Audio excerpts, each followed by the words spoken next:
¿Quiénes son los ángeles de los que nos hablan en la Biblia?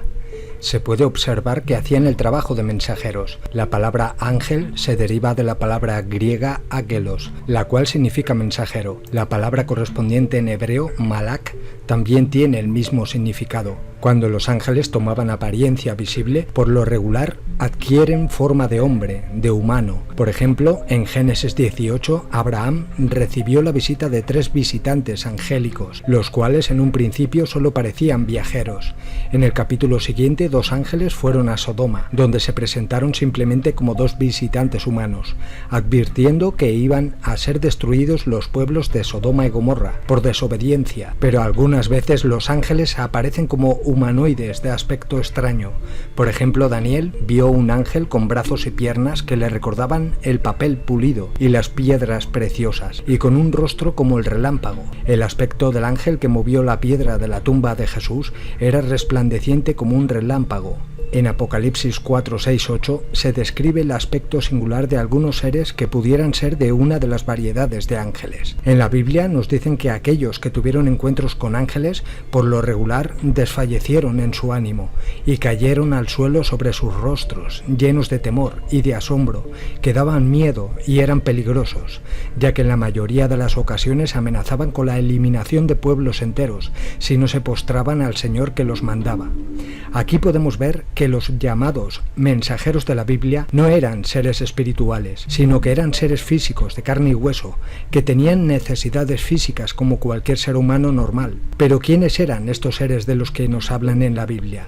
Son los llamados vigilantes, los Igigi de las escrituras sumerias. Son guerreros y soldados de quienes controlan el planeta y que en la antigüedad hacían acto de presencia para la creación de cultos y de religiones.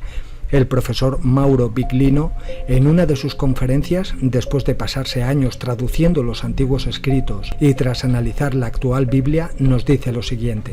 Cuando Gabriel, ese hombre al que había visto al comienzo de la visión, se acercó a mí en rápido vuelo a la hora de la oración de la tarde. Gracias. ¿Otro más?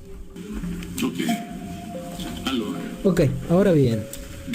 Gabriel llegó volando rápidamente. ¿Saben lo que está escrito en hebreo? Con el verbo, el participio y el sustantivo.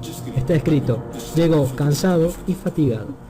Esto de acá está escrito en el diccionario de italiano, en el diccionario de inglés, en el diccionario de etimología hebrea, donde incluso el diccionario Ensklein, uno de los más importantes que hay, cita el mismo pasaje Daniel 9:21 y dice que llegó muy cansado.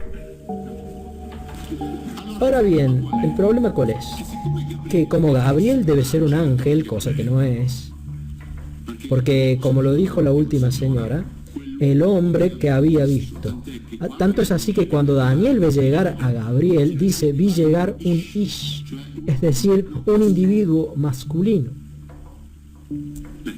Porque los considerados ángeles bíblicos eran individuos de carne y hueso. Y acá tengo que aclarar que no estoy diciendo que los ángeles no existen. Yo no me ocupo de eso. Pero los que están en la Biblia no son de ese tipo. Los ángeles bíblicos comen, beben, caminan, se ensucian, se cansan, deben bañarse, tienen que descansar, pueden ser heridos y son muy peligrosos. Era mejor no encontrarse con ellos. Gabriel era uno de ellos. Entre otras cosas, Gabriel es una palabra en hebreo que no indica el nombre de una persona, indica una función, es decir, un grado en la jerarquía militar de estos individuos, y era uno que ejerce el poder por cuenta de un él. Era un Geber de un él, que se escribe Gabriel. Ahora bien, Gabriel llega muy cansado. Lo tenemos volando. ¿Por qué? Porque como es un ángel, tiene que llegar volando. Lo que pasa es que no es un ángel. Es un ish, es decir, un hombre, un individuo masculino de carne y hueso. Sí, las alas se las pusieron al principio del medioevo, sí. Antes de eso no volaba, saltaba. Jueces, capítulo 6. Ahora lo voy a decir correctamente porque si no... De nuevo, versículo 21. Aquí se cuenta el encuentro entre Gedeón y uno de estos famosos ángeles. Entre otras cosas, lo interesante es que en ese encuentro el ángel le dice: quédate tranquilo que no morirás. Precisamente porque en general era peligroso, era mejor no encontrarse con ellos.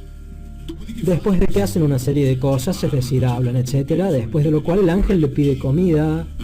Gedeón vuelve a su casa, le prepara carne, regresa con carne y un caldo, lo deja todo sobre una piedra, y entonces este malaj toma un objeto que es mencionado como bastón delgado, es decir, un objeto cilíndrico, lo apoya contra la carne y la carne se incendia, ambos, la carne y el caldo. Después de lo cual podemos leer el versículo 6:21. Entonces el ángel del Señor tocó la carne y los panes ácimos con la punta del bastón que llevaba en la mano, y salió de la roca un fuego que los consumió.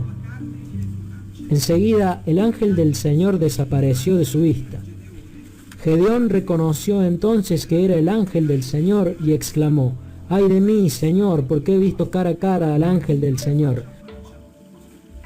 Ok, ahora bien, ¿hay algún otro?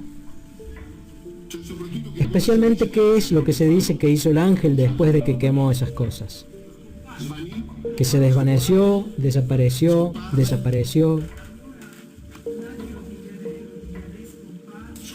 Desapareció. ¿Saben lo que está escrito en hebreo? Se fue caminando.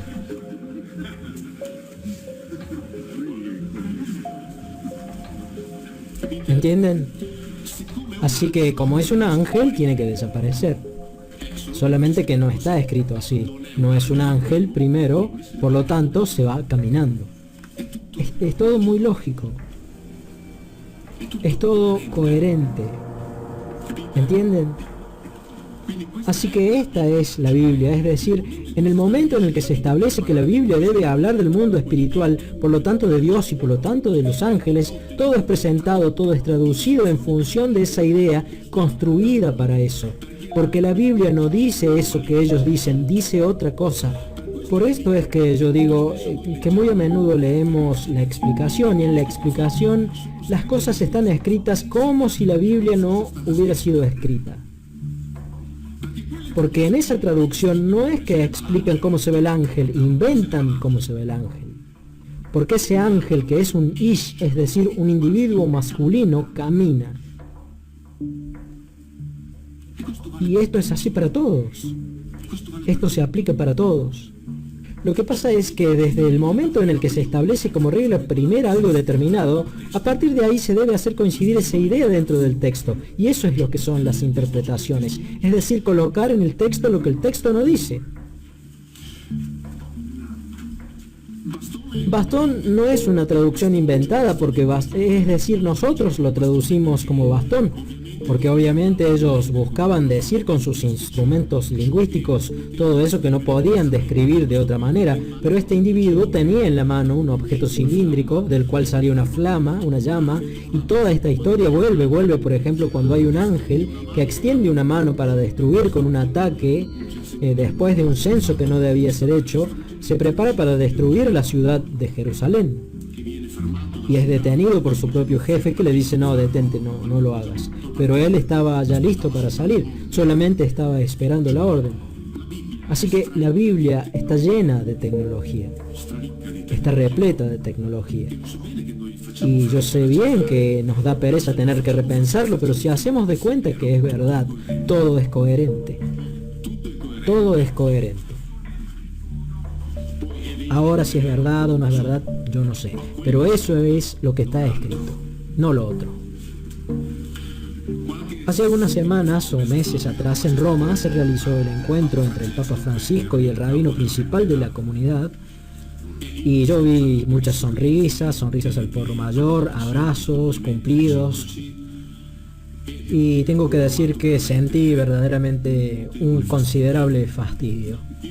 Les tengo que decir que si yo fuera judío y escuchara al Papa que me dice: tú eres mi hermano mayor de la fe, yo le diría: no. Yo con tu fe no tengo nada que ver.